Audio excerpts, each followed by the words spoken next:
Nos vamos a meter en el crimen del ingeniero Mariano Barbieri, a partir de la información de las últimas horas en la cual se habla de un sospechoso de buzo rojo, de jean y de gorrita que podría ser un indigente, yo diría una persona en situación de indigencia, porque aparentemente podría tener un domicilio, podría tener algunos problemas con adicciones y habría estado participando de una ranchada, o sea, de una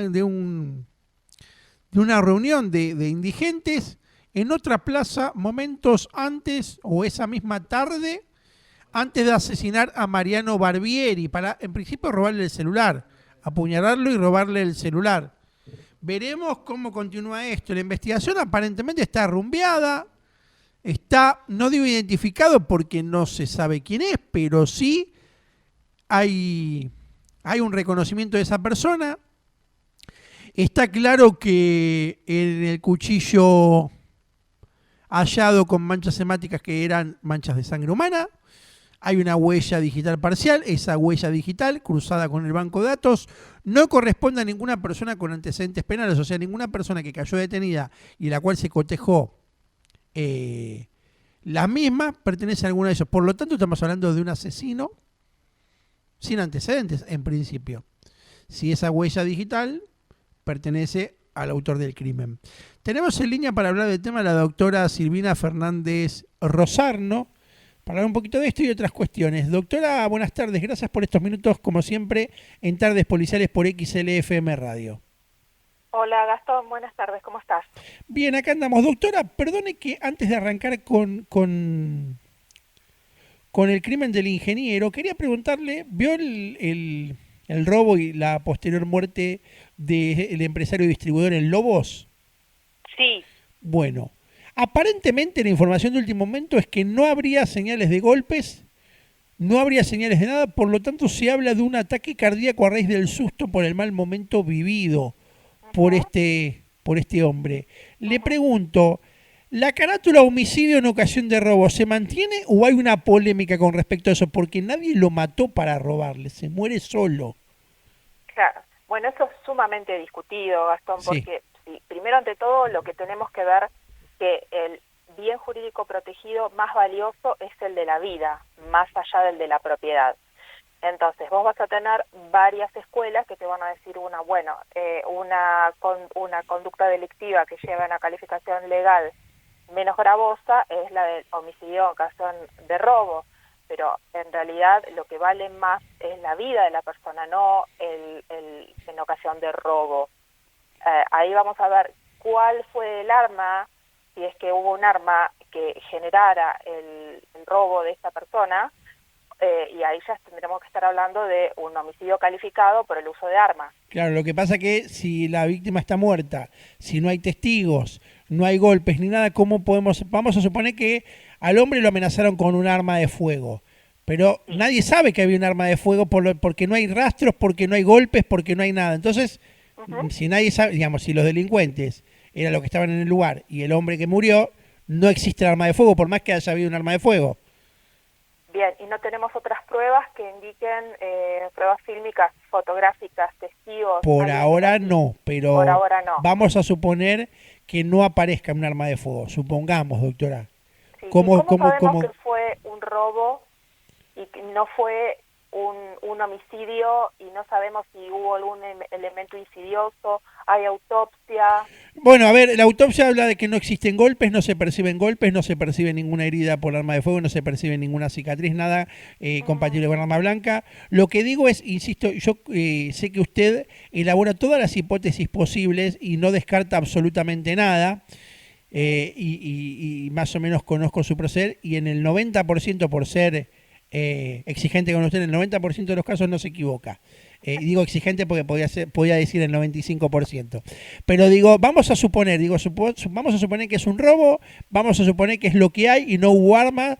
¿Podemos imputarlo, procesarlo a estos delincuentes si los detienen como homicidio en ocasión de robo? ¿O ustedes de la escuela que por ahí no podemos hablar del homicidio cuando este hombre se murió de un ataque cardíaco por el susto?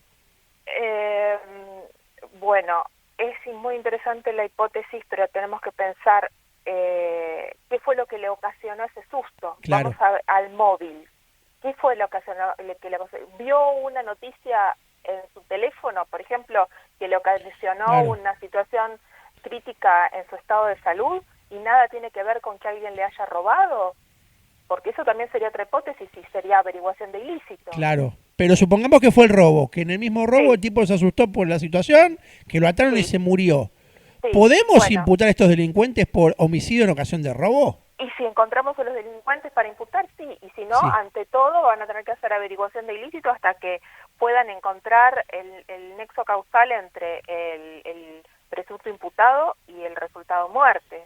Ahora, si usted fuera una abogada Sí, defensora de estos delincuentes, usted seguramente sí. va a ir a decir, a ver, mi cliente sí fue a robar, mi cliente sí pudo haber robado, pero mi cliente no lo mató, se murió solo. Y para que yo pudiera decir eso, tendría que tener la certeza que mi cliente está bien identificado en lo que es una Claro. prueba Supongamos que pericial. sí, que está todo dado como para que a su cliente lo Supongamos, ubican, donde están los testigos, las cámaras, está todo en sí, esa situación. todo, Usted está, entre comillas, como abogada defensora, en acorralada. horno, Pero digo, sí. insisto, el homicidio, usted iría por esto de decir, a ver, sí, fueron a robar, sí, estaba en el lugar, sí, lo ataron, sí, lo amenazaron, pero no lo mataron, se murió solo. Claro, a ver, y te la refuerzo, salvo que se vea cómo se realiza el disparo y hay una deflagración del disparo que no Bueno. dio contra el señor y dio contra otro lado, Ajá. que pruebe formalmente que no fue un diálogo entre mi presunto cliente y el señor que falleció, tampoco estaría probado Exacto. que fuera un robo. Más todavía entonces. Más todavía, o sea, desde las imágenes periciales tendría que detectarse que hubo una intención manifiesta de desapoderamiento con violencia. Porque él también, la persona podría decir, me encontré con fulano y, no lo voy a decir porque murió, pero mi cliente podría decir, me encontré con fulano y me dio su teléfono y a los 5 segundos se desmayó. Claro. O me dio su cartera porque somos amigos o porque lo que fuera, o porque era un regalo. O sea, hay muchísimas. Por eso es tan difícil, y por ser tan difícil es que al estar a cargo de la Fiscalía, la atribución de detectar la prueba contra mi cliente, es que a veces ni siquiera se puede probar y se da por probado sin la prueba que corresponde, per se, porque es muy difícil de probar la imputación que está a cargo de la Fiscalía. O sea que por ahí para el fiscal de instrucción no tanto, pero para el fiscal de juicio es una tarea súper complicada. Muy complicada. Y vos traes a colación un tema muy delicado que es por qué existiendo el Código Procesal Penal Federal que unifica ambos procedimientos, instrucción y oralidad en uno solo y se evitan los problemas de este tipo de las dificultades de prueba que se generan en la instrucción, que luego en la oralidad ya no se pueden modificar, unifica todo y solo lo tenemos vigente en 2 provincias, en Salta y Jujuy, cuando tendría que estar vigente en todas las provincias argentinas y por alguna razón no se hace. Entonces en las otras 22 provincias tenemos esta dificultad y además los procesos se hacen tan largos cuando en Salta y Jujuy, por cuestiones lógicas de la cercanía con las fronteras, no más de 180 días tenés resuelto un caso de gran repercusión Claro. y problemática. Doctora, la llevo directamente al crimen del ingeniero. Sí. Ocurrió el miércoles a la noche. Estamos a día lunes. Ya pasaron más de 5 días de este crimen. Calculo yo que en uno de los distritos más importantes del país, en uno de los distritos, entre comillas, más seguros del país, en una de las zonas, me parece que si no es la más cara, es la segunda más cara después de Puerto Madero, que todavía no esté detenido el autor de este crimen. ¿Es normal, no es normal desde el punto de vista suyo que está acostumbrada a manejarse con todo lo penal?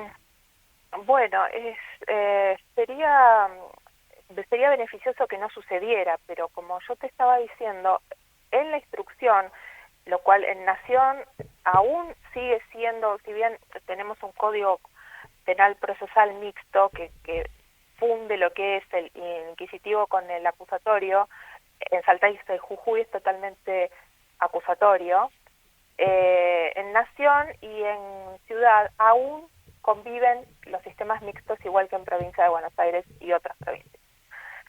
La investigación tiene que ser prolija, tiene que estar bien hecha, y por lo que nosotros sabemos, tanto los periodistas como los abogados, acá hay algunas cuestiones confusas que son, yo te estaba escuchando, vos decías que no se habían detectado huellas dactilares. Sí, se detectó una huella dactilar que en Pero el banco, que pequeña. fue negativo del banco de datos, o sea que estamos hablando de una persona que no fue registrada, o sea, una persona que no tiene antecedentes penales en principio, es el dueño de esa huella. Claro, el tema es que también había manchas hemáticas. Sí. Entonces, para poder primero, entonces ahí nos hacemos la pregunta, ¿cómo se llevaron adelante las pericias? Porque primero tenés que sacar el ADN de las, o sea, primero tenés que retirar. Doctora, perdón le interrumpa. Primero, los periodistas encontraron el cuchillo. Vamos a empezar por ahí. Sí, absolutamente creíble y es muy extraño que haya sido sucedido así. Yo lo atribuyo a que esto ha sucedido en horas de la noche, y cuando se hicieron los primeros relevamientos por parte de la policía no lo encontraron, y se encontró luego, lo cual genera una situación muy caótica desde el punto de vista de la prueba, porque si yo soy defensora del el futuro imputado, voy a decir que no hubo cadena de custodia como corresponde, porque ese cuchillo pudo haberse tocado por cualquiera.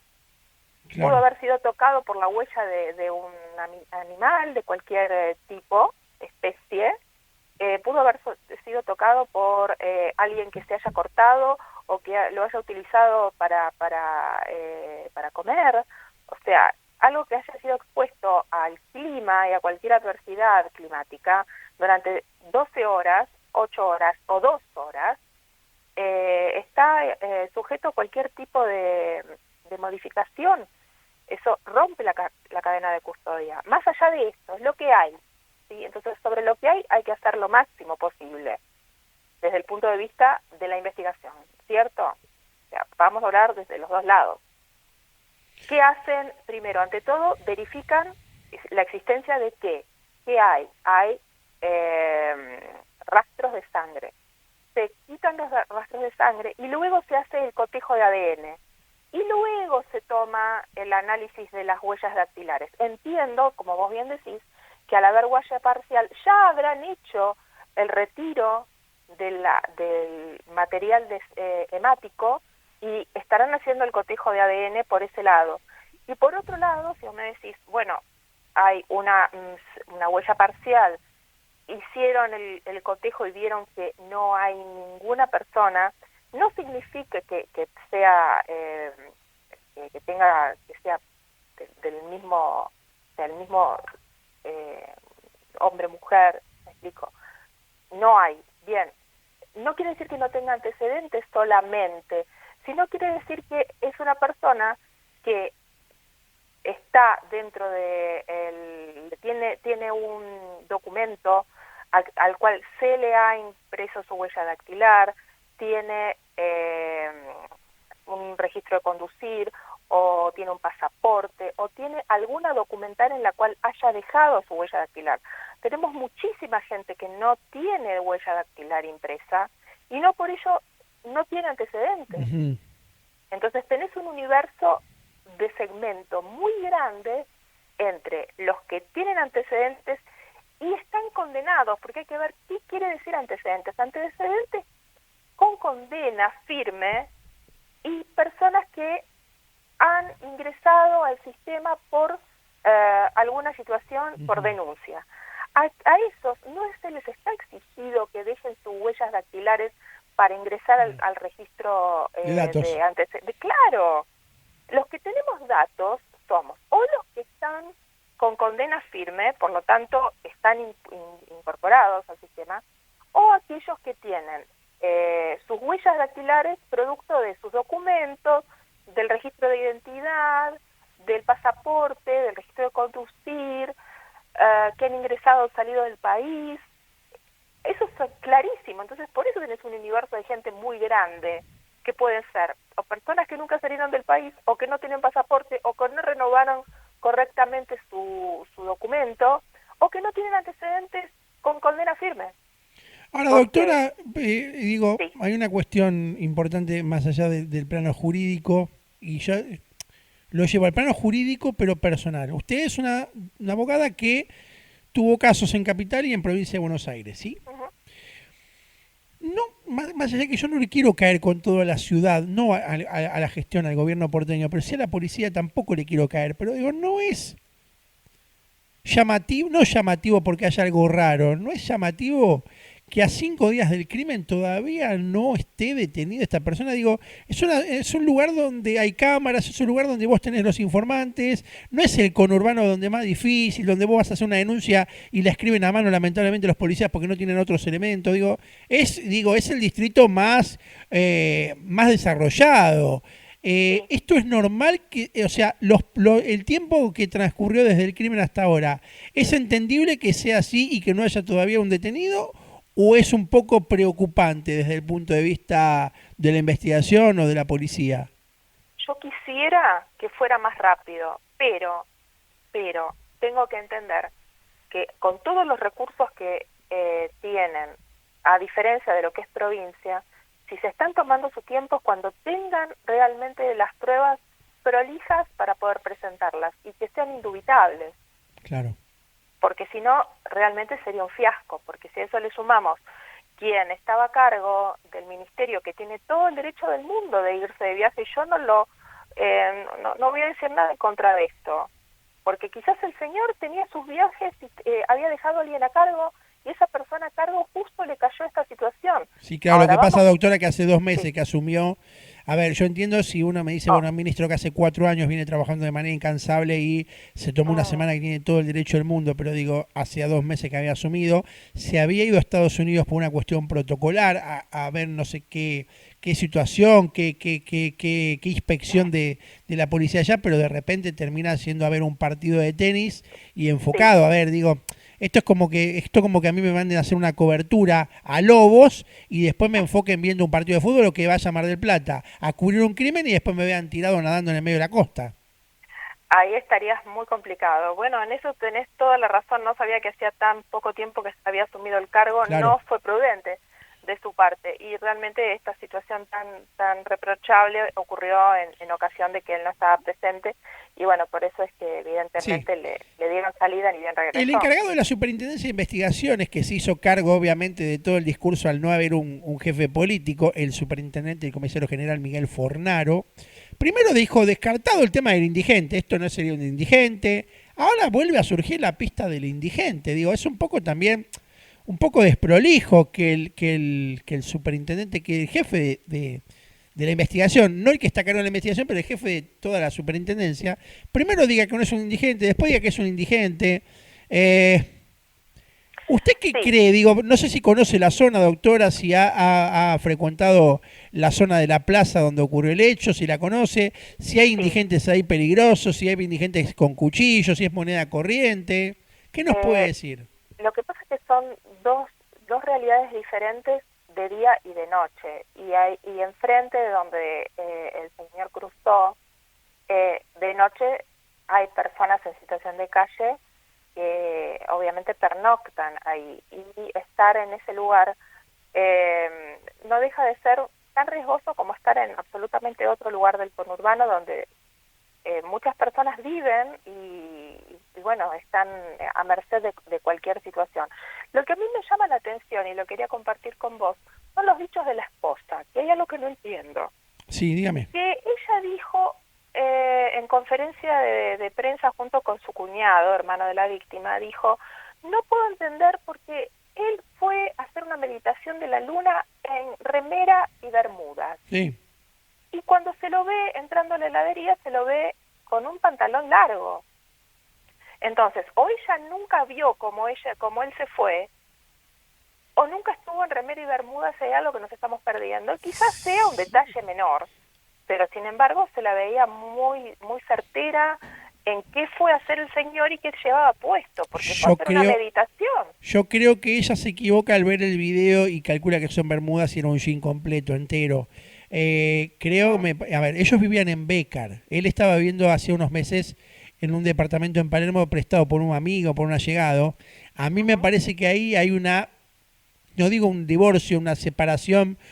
Yo lo tomaría como una discusión por la cual hubo un distanciamiento de la pareja, en principio algo que sería breve, vio algún enojo, alguna cosa de ándate de casa y por ahora, ahora ya no, pero digo, por digamos algo revertible, por así decirlo.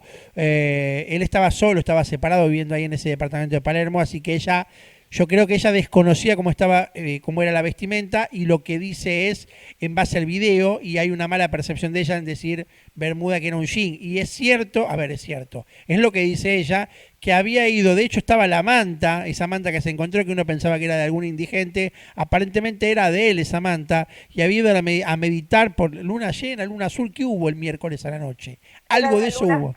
Luna azul. Era la luna azul, que era una luna muy grande. Eso ha habido a ver, está cerca también cerca de lo que es el... Sí. Pero bueno, evidentemente, como vos decís, si él estaba con una vivienda transitoria, no conocería ese lugar es y probable. los niveles de riesgo Nadie le que tenía ese lugar. A ver, yo lo que estimo, eso hoy lo planteaba, es una persona que hacía poco estaba ahí en Palermo. Habrá pensado, che, los parques acá en Palermo no son como en el conurbano. Acá que tengo a 2 cuadras la embajada de Estados Unidos, adentro debe estar re seguro. Se metió adentro del parque y no contó con que se iba a cruzar con alguien que le iba a robar el celular, con el cual se trabó en lucha aparentemente y termina recibiendo esta puñalada, este puntazo, porque lo que fue un puntazo, una estocada. Insisto en lo mismo, seguramente no conocía lo que era el peligro de ese parque de noche, que de acuerdo a lo que dice la gente de la zona, un lugar donde se juntan adictos, donde se juntan indigentes, donde te roban, siempre hablamos del interior del parque, no las afueras, donde la gente hace footing, trota, pero siempre por el borde, siempre, digamos, recorriendo los límites del parque, no internándose en medio del mismo, de noche. Sí, nuevamente, como vos bien decís, acá hay cuestiones de la interna familiar que determinaron que él estuviera viviendo lejos de su núcleo por alguna razón especial que desconocemos, motivo por el cual la señora se confunde, entre comillas, con la vestimenta del caballero, porque da indicios que nadie le pidió, nadie le preguntó, señora, ¿con qué estaba vestido el señor? Para decirlo en una conferencia de prensa. ¿Por qué dice eso? Yo profundizaría por ahí, me parece que la investigación tendría que ir por ahí, porque por lo que dice el testigo ocular, la vestimenta de la persona no tendría que ver con alguien que vive en... Doctora, la estoy escuchando atentamente y me parece que sé para dónde va. ¿Usted pone en duda que sea un indigente? Lo vieron entrar a una vivienda de la zona, Gastón. Lo vieron entrar enfilar hacia un domicilio, exactamente. Entonces, salvo que hablemos de una persona en situación de indigencia con problemas de adicciones, la única posibilidad. Pero usted dice que la vestimenta no es compatible con un indigente. La vestimenta de ninguno de los dos. Ni la víctima tenía bermudas, ni el presunto, ni la presunta persona indigente tenía vestimenta de indigente. Esta persona, supongamos que se pudo haber incorporado a un lugar, pero después no volvió a salir vestido de la misma manera y no vive ahí. O sí, ahí hay que analizar otro tipo de situaciones, cuáles eran los motivos por los cuales ellos estaban separados, él estaba viviendo ahí y con quién salió de su vivienda. Sin entrar en detalle, ¿usted duda de esto de que fue a ver la luna azul? Yo creo que pudo haber ido a ver la luna azul, pero también ella dijo que fue con gente, que había ido con un grupo de personas. Ok. O sea, usted supone que algo pudo haber pasado ahí, una discusión que derivó en este crimen. Algo más hay, que no tiene que ver solo con un robo ocasional de una persona que pudo haber estar alterada por consumo de estupefacientes o alcohol, y que le pidió un teléfono de escasa valía y el señor, padre, recientemente dejó su vida por un teléfono que podría haber repuesto siendo un profesional con determinada capacidad adquisitiva. ¿Por qué perdería la vida por solamente un teléfono? O sea, yo trato de entenderle y usted me dice, doctora, si me tiene que decir que no me lo dice, o sea que usted entiende que el homicida se llevó el teléfono como para ocultar el verdadero motivo, o sea, lo mató por otras cuestiones, pero para hacerlo ver como un robo se lleva el celular. Correcto. Por lo tanto, hablamos de cuestiones personales, no de cuestiones Sí, vinculadas a un hecho de inseguridad. totalmente. Las cuestiones personales pueden estar o no atadas al resultado final, pero tenemos que analizar, estamos en investigación y analizamos todas las hipótesis. Lamentablemente, esto es un móvil. Las pasiones de las personas son un móvil de asesinato. Cuando uno no puede dialogar, cuando se nos va más allá de nuestro propio raciocinio, el entendimiento, cuando estamos desbordados por algo. Yo Sí, creo que yo iría por ese lado. su hipótesis, su hipótesis encaja de acuerdo a lo que a uno le vienen diciendo la gente que vive en la zona. A ver, hay gente que vive en la zona que conoce a los indigentes del lugar, que más o menos son los mismos, y dice, mira, acá los indigentes, puedo decir lo que quiera de los indigentes, pero no te roban y no andan con cuchillo. Si era un indigente, es un indigente que viene de otro lado o no era un indigente. Por lo tanto, esta última hipótesis encajaría con lo que usted está planteando. Sí, es un comportamiento extraño, porque las personas que están viviendo en esos lugares se cuidan entre ellas, no permiten gente de afuera, es como que también tienen su propio lugar de referencia y son muy celosos de esa situación y son territoriales. Entonces, me extraña que esto haya llegado a trascender, porque también las mismas personas que siguen ahí viviendo ya hubieran denunciado, se trata de fulano. ¿Por qué? Porque lo último que quieren es que les desbanden el lugar. Claro, lo que menos quieren es que la policía venga y que genere revuelo. Exacto, y que les quiten el pequeño lugar de pertenencia en el cual se encuentran, que están poniendo en riesgo. Claro, Ya los hubieran sacado del lugar. Si claro. realmente algún testigo de ahí hubiera dicho, es fulano que viene acá y vive todos los días. Acá hay otra cosa, Gastón. Y lo estamos analizando juntos, ¿eh? Sí, totalmente. Digo, a mí me hace ruido el buzo rojo, pero no el buzo rojo como color. A ver, yo no quiero entrar en una estigmatización ni discriminación, pero es raro que un indigente ande con un buzo rojo, con un jean. Por ahí se lo regalaron en el momento, pero es muy, muy raro. No es el perfil de vestimenta que usa una persona indigente.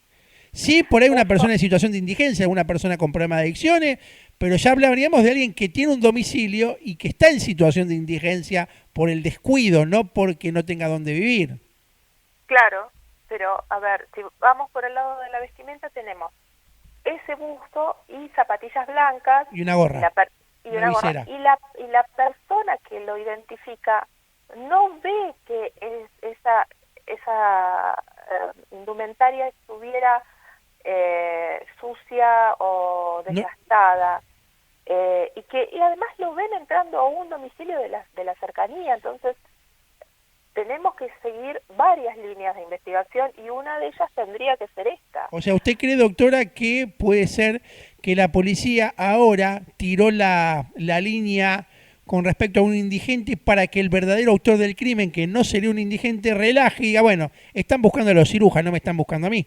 Correcto, esto es una manera distractiva de analizar por otro lado, como para que la persona que realmente fue lea en los medios de que hay otra línea investigativa y relaje, como vos bien decís.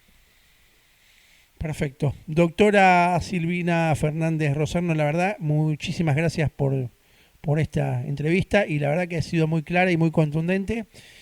Creo que a la hora de analizar las hipótesis, usted siempre analiza una o dos hipótesis que no a veces no son políticamente correctas y generalmente la verdad que terminan yendo por ese camino. Si no es concretamente lo que usted dice, pega ahí en el palo y es algo muy vinculado. Así que veremos cómo continúa esta investigación y veremos qué es lo que pasa, pero no está muy alejada de lo que uno viene pensando y lo que uno viene transmitiendo también con respecto a este hecho. Así que, insisto en lo mismo, la hipótesis del indigente es bastante extraña y la verdad que coincidimos con eso y como siempre le agradezco la buena predisposición y amabilidad para estar acá en Tardes Policiales por XLFM Radio. Muchas gracias, Gastón, un saludo a todos, que tengan buenas tardes. Muchas gracias igualmente, doctora. Ahí la escuchábamos a la doctora Silvina Fernández Rosarno, abogada penalista, y hablando un poco del crimen del ingeniero Mariano Barbieri en Palermo, por el cual ya hace 5 días que ocurrió y todavía no hay nadie detenido.